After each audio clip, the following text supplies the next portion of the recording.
Goed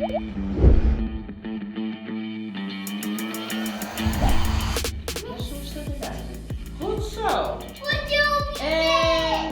En Wietse, wij zullen er niet bij dit. Hey, even naar je mini-vlog, want ik heb iets super tofs ontdekt. Je kerst hier weer met bekende Friesen belje via Google Assistant. Dat ga ik eens even proberen. Maar ik ben hier nu op een Nijstad in Lauwert en ik kwam krijg een famketje in en die vregen mij: hey Jennifer, wat ken ik letter eigenlijk met Fries?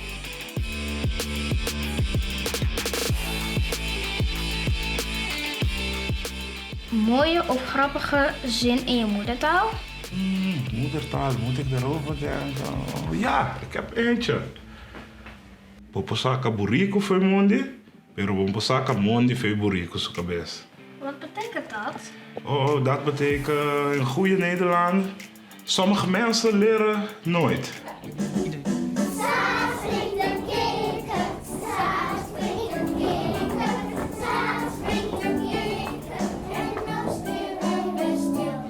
Als het goed luistert op de Sint-Jozefschool op het Jereveen, is wel zontje thuistalen.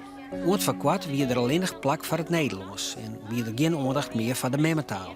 De taal die de bijen vaak thuis nog praten en waarin ze dromen en haar gevoelens uitdrukken. Maar uit onderzoek toch blijken dat dat een verkeerde aanpak is. Hartstikke leuk dat je hem sjoggen naar deze video. Zat je hem sjoggen ben hier op een plaats tussen de kei. Omdat we even chance zullen op het stagebedrijf van Wessel. In de theoriedagen gaan we dwalen met de grammatica, de vocabulaire, de regeltjes, de uitspraak, zulke wat. En in de praktijk zijn zij echt met een opdracht bezig in hun beroepspraktijk.